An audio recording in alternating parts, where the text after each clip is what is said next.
എല്ലാവർക്കും നമസ്കാരം. Welcome back to my YouTube channel. Bigg Boss season 6 episode 54 review ആണ്. എപ്പിസോഡിൻ്റെ തുടക്കം തന്നെ നമ്മുടെ ജിൻഡോൻ്റെ നോറേൻ്റെ ആ ടാസ്ക്കാണ് കാണിക്കുന്നത്, ആ കയറിയിട്ട് നടക്കുന്ന ടാസ്ക്.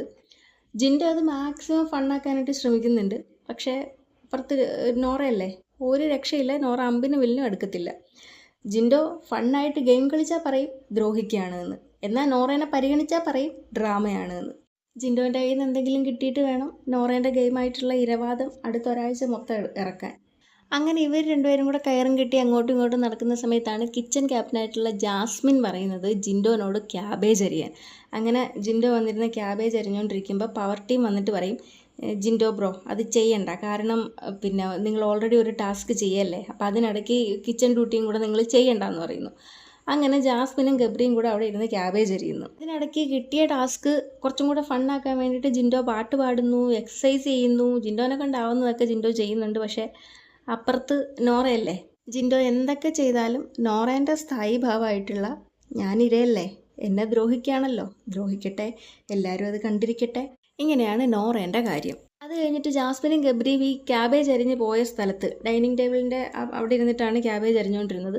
അപ്പോൾ അവിടെ മൊത്തം ക്യാബേജിൻ്റെ തോലും മുറിച്ചിട്ടുള്ള കഷ്ണങ്ങളൊക്കെ ആയി കിടപ്പുണ്ട്. അപ്പോൾ ജിൻഡോൻ്റെ അടുത്ത് അത് വൃത്തിയാക്കാൻ പറഞ്ഞു.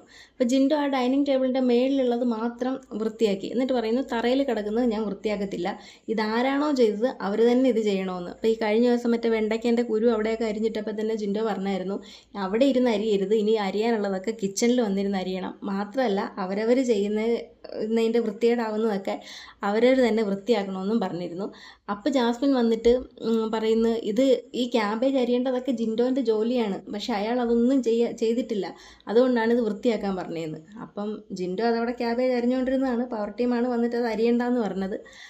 പക്ഷേ അത് കഴിഞ്ഞിട്ട് ജിൻഡോ പോയി അത് അടിച്ചു വാരിയപ്പോഴത്തേക്കിനും അത് വേണ്ടിയിരുന്നില്ല എന്ന് എനിക്ക് തോന്നി കേട്ടോ. കാരണം അത് ജാസ്മിൻ തന്നെ ചെയ്ത കാര്യമല്ലേ, അപ്പം ചെയ്ത ആൾ തന്നെ അത് വൃത്തിയാക്കുകയായിരിക്കും നല്ലത്. അതായിരുന്നു നല്ലതെന്നാണ് എനിക്ക് തോന്നിയത്. ജിൻഡോ തന്നെ തറയിൽ വീണിട്ടുള്ള ക്യാബേജും ഒക്കെ അത് പോയിട്ട് വൃത്തിയാക്കി. അത് കഴിഞ്ഞ് ബാത്റൂം ഏരിയയിൽ രതീഷും ജിൻഡോയും പിന്നെ കയറിൻ്റെ അറ്റത്തുള്ള നോറയും കൂടെ നിൽക്കുമ്പോൾ നന്ദന വരികയാണ്. നന്ദന വന്നിട്ട് നോറനെ വിളിക്കുന്നു, ഒരു രഹസ്യം പറയാനുണ്ട് വായോ എന്ന് പറഞ്ഞിട്ട് നന്ദന കയ്യെ പിടിച്ച് വലിച്ചുകൊണ്ട് പോകുമ്പം നമ്മുടെ ജിൻഡോ പറയുന്നുണ്ട്, പതിയെപ്പോ നിങ്ങൾ ഒപ്പം നടക്ക് എന്ന് പറയുന്നുണ്ട്. കാരണം ജിൻഡോ ഇങ്ങനെ പിടിച്ച് വലിച്ചിട്ട് തന്നെയാണ് നടക്കുന്നത്. ആ ഡോറിൻ്റെ അവിടെ വന്ന സമയത്ത് ബ്ലോക്ക് ആയപ്പോഴത്തേക്കിനും നോറയൊക്കെ ഫ്രണ്ടിലേക്ക് അങ്ങ് ഇറങ്ങിപ്പോയി. അപ്പോൾ ജിൻഡോ ഇങ്ങനെ നിൽക്കല്ലേ, അപ്പോൾ അത് കുറച്ച് ടൈറ്റായി. അപ്പം നോറ ഉടനെ നിങ്ങളെന്തിനാ ഇങ്ങനെ ബലം പിടിച്ചത് എന്നും പറഞ്ഞ ഒരു കാരണം കിട്ടി. എവിടുന്ന് കണ്ടുപിടിച്ചുകൊണ്ട് വരുന്നതാണോ എന്നറിയത്തില്ല, ഒരു കാരണം കിട്ടി. അതുമേ പിടിച്ചിട്ട് നിങ്ങൾ ബലം പിടിച്ചതെന്തിനാ? അപ്പം ജിൻഡോ പറയുന്നത്, ഞാനല്ലോ ബലം പിടിച്ചത്, നന്ദനയല്ലേ വലിച്ചുകൊണ്ട് പോയത്. ശരിയാണ്, നന്ദനയാണ് വലിച്ചുകൊണ്ട് പോയത്, പക്ഷെ നോറ സമ്മതിക്കത്തില്ല. പിന്നെ ജിൻഡോയാണ് പിടിച്ചു വലിച്ചത്, ജിൻഡോ ബലം പിടിച്ചു. അപ്പം ഇതിൻ്റെ ഇടയ്ക്ക് ഒന്നുമില്ലാത്ത റസ്മിൻ, ഞാൻ കണ്ടതാണ് ബലം പിടിക്കുന്നത്, എടോ താൻ ബലം പിടിക്കുന്നത് ഞാൻ കണ്ടതാണ് എന്ന് ജിൻഡോൻ്റെ അടുത്ത്. റസ്മിൻ പറയാതിരിക്കാൻ നിവൃത്തിയില്ല കേട്ടോ, ഭയങ്കര ബോറാണ് റസ്മിനെ ഇത് കണ്ടുകൊണ്ടിരിക്കുമ്പോഴത്തേക്കിനും. ജിൻഡോ എന്ത് ചെയ്താലും അതിലെന്ത് അഭിപ്രായം പറഞ്ഞാലും കുറ്റം ജിൻഡോൻ്റെ മേളിലാണ് എന്നുള്ളതാണ് റസ്മിൻ്റെ വാദം. അങ്ങനെ പിന്നെ റസ്മിനും പറയുന്നത് ജിൻഡോയാണ് ബലം പിടിച്ചതെന്നുള്ളത്. അപ്പോൾ ജിൻഡോ ആവർത്തിച്ച് പറയുന്നുണ്ട്, നിങ്ങളല്ലേ മുന്നേ ഇറങ്ങിപ്പോയത്, അവിടെ വാതിലിൻ്റെ അവിടെ വന്നപ്പോഴത്തേക്കിനും ഞാൻ ബ്ലോക്കായതാണ്. നോറ സമ്മതിക്കുന്നില്ല. അതിൽ പ്രതിഷേധിച്ച് നോറ അവിടെ തറയിൽ കുത്തിയിരിക്കുന്നു. അപ്പോൾ ജാസ്മിൻ വന്നിട്ട് പറഞ്ഞു, പാത്രം കുറേ കഴുകാനുണ്ട്, ജിൻഡോൻ്റെ അടുത്ത് പാത്രം കഴുകി വയ്ക്കണമെന്ന്. നോറ എഴുന്നേൽക്കുന്നില്ല, കാരണം പ്രതിഷേധിച്ചിരിക്കുകയാണല്ലോ. അങ്ങനെ കുറേ ഇങ്ങനെ കെഞ്ചി പറയുന്നുണ്ട്, ദേഷ്യപ്പെട്ട് പറയുന്നുണ്ട് ജിൻഡോ, വാ എനിക്ക് പാത്രം കഴുകണം എഴുന്നേൽക്കുന്ന്. അവസാനം തൊഴുതും മുട്ടിലിരുന്നും ഒക്കെ പറയുന്നുണ്ട്. അപ്പോൾ റസ്മിൻ അവിടെ ഇരുന്നിട്ട് നോറേനെ സപ്പോർട്ട് ചെയ്യുകയാണ്. ജിൻഡോൻ്റെ അടുത്ത് പറയുക, എങ്ങനെയെങ്കിലും അവളെ കൺവിൻസ് ചെയ്യേ. അപ്പം പിന്നെ ജിൻഡോ പറയുന്നുണ്ട്, ഇനി ഞാൻ എങ്ങനെയാണ് പറയേണ്ട രീതിയിലൊക്കെ ഞാൻ പറയുന്നുണ്ട് എന്ന്. ഇതിൽ പിന്നെ സായിക്ക് ദേഷ്യം വന്നിട്ട് സായി പറഞ്ഞു, ഇവിടെ ചെയ്യേണ്ട ജോലി ചെയ്യണം, കാരണം പാത്രം കഴുകി വെച്ചാലേ രാത്രിയിലത്തേക്കുള്ള ഭക്ഷണം ഉണ്ടാക്കാൻ പറ്റുള്ളൂ, അതുകൊണ്ട് പാത്രം കഴുകുന്ന ജോലി ചെയ്തേ പറ്റുള്ളൂ, ഇത് പവർ ടീമിൻ്റെ ഓർഡറാണെന്ന് പറഞ്ഞു.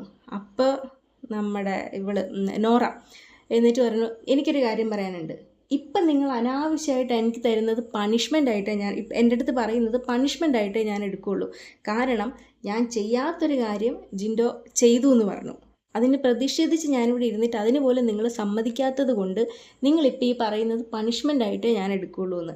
സായി പറഞ്ഞ് പണിഷ്മെൻ്റ് ആയിട്ടോ എന്തോ ആയിട്ടോ വേണേലും പോയി എടുക്കുക, ഇവിടെ പണി നടക്കണം. അങ്ങനെ പോയിരുന്ന് പാത്രം കഴുകുക. ഞാൻ നോക്കുമ്പോൾ പാത്രം കഴുകുമ്പോൾ ഭയങ്കരമായിട്ട് ഇരുന്ന് കരയുന്നു. അപ്പം ഞാനിങ്ങനെ ആലോചിക്കും, ഇത് എന്ത് കാര്യത്തിന് ഇപ്പം ഇത് കരയുന്നത്? അതിനു വേണ്ടി ഇപ്പം ഇത് എന്ത് കാര്യം ഉണ്ടായി? പിന്നെ നോറ തന്നെ പിടിച്ചു വലിച്ചിട്ട് നോറ തന്നെ അതിന് പ്രതിഷേധിച്ചിട്ട് നോറ തന്നെ പോയിരുന്നു കരയുന്നു. അവസാനം പാത്രമൊക്കെ കഴുകിക്കൊണ്ടിരുന്നപ്പോൾ തന്നെ ബസർ അടിച്ചു, ടാസ്ക് കഴിഞ്ഞു. അപ്പോഴത്തേക്കിന് നേരെ ഓടി ബാത്റൂമിൽ പോയിരുന്നു, അവിടെ ഇരുന്ന് ഭയങ്കരമായിട്ടും കരയുന്നു. ഇത് എന്താ നോറ ഉദ്ദേശിക്കണാവോ? അങ്ങനെ വല്ലാതെ കരഞ്ഞുകൊണ്ടിരുന്ന നോറേനെ ബിഗ് ബോസ് കൺഫെഷൻ റൂമിലേക്ക് വിളിപ്പിക്കുന്നുണ്ട്. അപ്പോൾ വേഗം പോയിട്ട് മേക്കപ്പ് ഒക്കെ ഇട്ടിട്ട് കൺഫെഷൻ റൂമിലേക്ക് നോറ പോകുന്നുണ്ട്. പുതിയ ടാസ്ക് സൂപ്പർ ഓവർ. അപ്പോൾ ടാസ്ക് ഇതാണ്. കഴിഞ്ഞ ടാസ്കുകളിലൊക്കെ ടണൽ ടീം ബഹുദൂരം മുന്നിലായതുകൊണ്ടും പുതിയ ഗെയിമുകൾ കൊണ്ടുവന്നു കഴിഞ്ഞാൽ മറ്റുള്ള ടീമുകൾ ജയിച്ചാൽ പോലും ടണൽ ടീമിൻ്റെ ഒപ്പം എത്താൻ സാധ്യതയില്ലാത്തത് കൊണ്ടും ഇപ്പോഴത്തെ ടാസ്ക് ടണൽ ടീമിന് മാത്രമാണ്. അപ്പോൾ ടണൽ ടീമിൽ നിന്നാണ് ക്യാപ്റ്റനെ തിരഞ്ഞെടുക്കുന്നത്.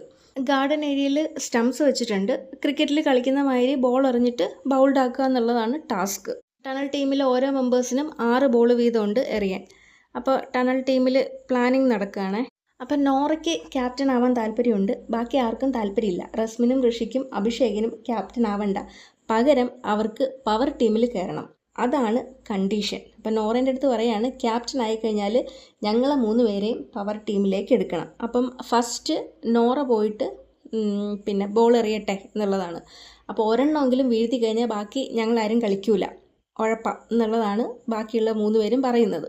അങ്ങനെ ഗെയിം തുടങ്ങുന്നു. നോറ ആദ്യം തന്നെ വന്നു. പ്ലാനിങ് ഒക്കെ തെറ്റി. 0 വിക്കറ്റ്സ്, നോറ ഔട്ട്. അടുത്തത് അഭിഷേകിന് താല്പര്യമില്ലല്ലോ ക്യാപ്റ്റൻ ആവാൻ. അതുകൊണ്ട് സ്റ്റംപ്സ് എവിടെയോ, പിന്നെ അഭിഷേക് ബോൾ എറിയുന്നത് വേറെ എവിടെയോ. അങ്ങനെ ഉഴപ്പി 6 ബോൾ ഉഴപ്പി അഭിഷേകും 0 വിക്കറ്റ്സ് പുറത്തായി. റസ്മിനും താല്പര്യമില്ലല്ലോ, എവിടേക്കോ എറിയുന്നുണ്ട്. പക്ഷെ അബദ്ധത്തിൽ 1 ബോൾ സ്റ്റമ്പിൽ കൊണ്ട് വിക്കറ്റായി. അങ്ങനെ റസ്മിൻ 1 വിക്കറ്റ് എടുത്ത് ബാക്കിയുള്ള 5 ബോളുകൾ എറിഞ്ഞ് അങ്ങനെ പുറത്തായി. അത് കഴിഞ്ഞിട്ട് ഋഷിക്കും താല്പര്യമില്ല, പക്ഷേ ഫേക്കായിട്ട് കളിക്കാൻ പറ്റുന്നില്ലെന്നാണ് ഋഷി പറയുന്നത്. അത് കഴിഞ്ഞിട്ട് റൂമിൽ ചെന്നിരുന്നിട്ട് നോറ സംസാരിക്കുമ്പോൾ പറയുന്നുണ്ട്, റസ്മിൻ 1 ബോൾ എറിഞ്ഞ് വിക്കറ്റ് എടുത്തത് കൊണ്ടാണ് ഋഷി ബാക്കി നന്നായിട്ട് എറിഞ്ഞതെന്നുള്ളത്. അങ്ങനെ ഋഷി വന്നിട്ട് ബോൾ എറിഞ്ഞിട്ട് 3 ബോൾ വിക്കറ്റ് എടുക്കുന്നു. അങ്ങനെ ഋഷി ക്യാപ്റ്റൻ ആവുന്നു. ഈ ഋഷി ഓരോ വിക്കറ്റ് എടുക്കുമ്പോഴും നോറേനെ കാണിക്കുന്നുണ്ട് കേട്ടോ. നോറയ്ക്ക് തീരെ ഇഷ്ടപ്പെടുന്നില്ല ഋഷി മര്യാദയ്ക്ക് കളിക്കുന്നത്. നോറ വിചാരിക്കുന്നത്, നീ റൂമിൽ നിന്ന് ഇങ്ങനൊന്നും അല്ലല്ലോ പറഞ്ഞത് എന്നായിരിക്കും. നോറ വിചാരിച്ചില്ല ഋഷി അത് മര്യാദയ്ക്ക് കളിക്കും, വിക്കറ്റ്സ് എടുത്ത് ക്യാപ്റ്റൻ ആവും എന്നൊക്കെ ഉള്ളത്. നോറ വിചാരിച്ചിരുന്നത് പിന്നെയും നമ്മുടെ റസ്മിൻ ആയിരിക്കും ക്യാപ്റ്റൻ എന്നാണ്. അങ്ങനെ ഋഷിയാണ് അടുത്ത ക്യാപ്റ്റൻ എന്നുള്ളത് ബിഗ് ബോസ് അനൗൺസ് ചെയ്തതിന് ശേഷം റസ്മിനും അഭിഷേകും കൂടെ ഋഷീൻ്റെ അടുത്തിരുന്ന് സംസാരിക്കുകയാണ്. അപ്പോൾ റസ്മിൻ ഋഷിയോട് പറയാണ്, ഞാൻ പറയണ പോയിൻ്റ് നീ ടീം ഇടുന്നതിനനുസരിച്ചിരിക്കും ഇനി ആരൊക്കെ പുറത്ത് പോകണം എന്നുള്ളത്. നല്ല ഗെയിം അറിയണ 2 പേര് പുറത്ത് പോയാൽ പിന്നെ കുറച്ച് പേര് സേഫ് ആകും. അപ്പോൾ ഋഷി റസ്മിനോട് ചോദിക്കണ, അങ്ങനെ ചെയ്യണത് തെറ്റല്ലേ? അപ്പോൾ റസ്മിൻ, പിന്നെ നീ ഇവിടെ വന്നത് എന്തിനാ, അമ്പലം പണിയാനാണോ? അപ്പോൾ അഭിഷേക് പറയണേ, വീക്കായിട്ടുള്ളവരെല്ലാം പവർ ടീമിലിടണം, സ്ട്രോങ് ആയിട്ടുള്ളവർ വെളിയിൽ. അപ്പം ഋഷി ചോദിക്കുന്നുണ്ട്, അപ്പോൾ ആരൊക്കെയാണ് നിൻ്റെ ഇതിൽ സ്ട്രോങ് ആയിട്ടുള്ളവർ? ജാസ്മിൻ, ഗബ്രി, ശ്രീതു, അർജുൻ, ജിൻഡോ, സായി, സിജോ, 7 പേര്. അപ്പോൾ ഋഷി ചോദിക്കുകയാണ്, ഇങ്ങനെ എടുത്താൽ പിന്നെ ഒരാൾ പുറത്ത് പോകുമെന്ന് ഉറപ്പാണോ? അപ്പോൾ റസ്മിനും അഭിഷേകം കൂടെ, പിന്നെ അല്ലാതെ പുഷ്പം പോലെ പോകും. എന്നിട്ട് അഭിഷേക് പറയാം, പവർ റൂമിൽ ഞാൻ വിചാരിക്കുന്നത് ശ്രീരേഖ ചേച്ചി, ഞാൻ, ഇവർ, അതായത് റസ്മിനും നോറയും, പിന്നെ അൻസിബ, ശരണ്യ, അപ്സര, അങ്ങനെ 7 പേര്. അതായത് വീക്കായിട്ടുള്ളവരെ പവർ റൂമിൽ ഇട്ടിട്ട് സ്ട്രോങ് ആയിട്ടുള്ളവരെ പുറത്ത് നിർത്തി കഴിഞ്ഞാൽ അടുത്ത ആഴ്ചത്തെ എലിമിനേഷനിൽ സ്ട്രോങ് ആയിട്ടുള്ളവർ പുറത്ത് പോകും. ഇത് നമുക്കിട്ടുള്ള പണിയാണ്, ശരിക്കും ഇത് കണ്ടുകൊണ്ടിരിക്കുന്ന ആൾക്കാർക്കിട്ടുള്ള പണിയാണ്. പക്ഷേ അവരുടെ ഗെയിം അങ്ങനെയും കളിക്കാം. അത് കഴിഞ്ഞിട്ട് നോറ ഇവിടെ ഋഷീൻ്റെ അടുത്ത് നൈസായിട്ട് പറയുകയാണ്, ബാക്കി എല്ലാവരും നിനക്കെതിരെ തിരിയും. അപ്പോൾ പാവം ഋഷി, ഇതാര് പറയണത് കേൾക്കണമെന്നാണ് ഋഷി ആലോചിക്കുന്നത്. കാരണം ഋഷിയോൻ്റെ അടുത്ത് ആര് സീരിയസ് ആയിട്ട് എന്ത് പറഞ്ഞാലും ഋഷി കേൾക്കും. പെട്ടെന്ന് മാനിപ്പുലേറ്റഡ് ആവും ഋഷി. അത് കഴിഞ്ഞിട്ട് ഋഷി അഭിഷേകം കൂടെ സംസാരിക്കുമ്പോൾ ഋഷി പറയാണ്, ഇത് നിൻ്റെ ഐഡിയ ആണ്, കാരണം അതുകൊണ്ട് ക്രെഡിറ്റൊക്കെ നീ തന്നെ വെച്ചാൽ മതി, ഞാനൊരു എക്സിക്യൂട്ടറായിട്ട് നിന്നോളാം. അതുകൊണ്ട് നീ കൊണ്ടുവന്ന ഐഡിയ ആയതുകൊണ്ട് എനിക്ക് ആ ക്രെഡിറ്റ് വേണ്ട, കാരണം എനിക്ക് ഭയങ്കര ഭാരമായിരിക്കും, ഇതെല്ലാം കൂടെ എനിക്ക് സഹിക്കാൻ പറ്റത്തില്ല. അതുകൊണ്ട് നിൻ്റെ ഐഡിയ നീ തന്നെ ക്രെഡിറ്റ് എടുത്തോ നല്ല രീതിയിൽ. അപ്പോൾ ഋഷി കരയുന്നൊക്കെ ഉണ്ട് ഭാവം. അവന് ശരിക്കും എനിക്ക് തോന്നുന്നത് ഇത് ശരിയാണോ തെറ്റാണോ ഇങ്ങനെ ചെയ്യണോ എന്നൊക്കെ ആ കൺഫ്യൂഷനിലാണെന്ന് തോന്നുന്നു ഋഷി. അത് കഴിഞ്ഞിട്ട് അൻസിബയും ഋഷിയും കൂടെ സംസാരിക്കുന്നതാണ് കാണിക്കുന്നത്. അപ്പോൾ അൻസിബ വന്നിട്ട് ഋഷീൻ്റെ അടുത്ത് പറയാം, ഋഷി എൻ്റെ അടുത്ത് ജിൻ്റെപ്പം വന്നിട്ട് പറയാണ്, നീ ഋഷീൻ്റെ അടുത്ത് പറ നിന്നെ പവർ ടീമിലേക്ക് എടുക്കാൻ. അയാൾ എന്തിനാ എന്നോട് ഇത്ര സ്നേഹം കാണിക്കുന്നത് എന്ന് അൻസിബ ചോദിക്കുന്നത്. അപ്പോൾ ഋഷി പറയുന്നത്, അയാൾ എന്തിനാ അങ്ങനെ സ്നേഹം കാണിക്കുന്നത്, അയാൾക്ക് അറിയാം അങ്ങനെ പറഞ്ഞില്ലെങ്കിലും ഞാൻ നിന്നെ പവർ ടീമിലേക്കൊക്കെ എടുക്കുമെന്ന്. അങ്ങനെ അത് കഴിഞ്ഞിട്ട് അടുത്ത ടാസ്ക് കൊടുക്കുകയാണ്, മണി ട്രിക്ക്. ബെല്ലോട് കൂടിയ ഹെഡ് ഗിയർ കൊടുത്തിട്ടുണ്ട്. ബസർ ടു ബസർ ടാസ്ക് ആണ്. അപ്പം ആദ്യത്തെ ബസർ അടിച്ച് രണ്ടാമത്തെ ബസർ അടിക്കുന്നതിന് മുൻപ് ഈ തലയിലുള്ള മണിൻ്റെ ഒച്ച കേൾക്കുകയാണെങ്കിൽ അയാൾ ഔട്ട്.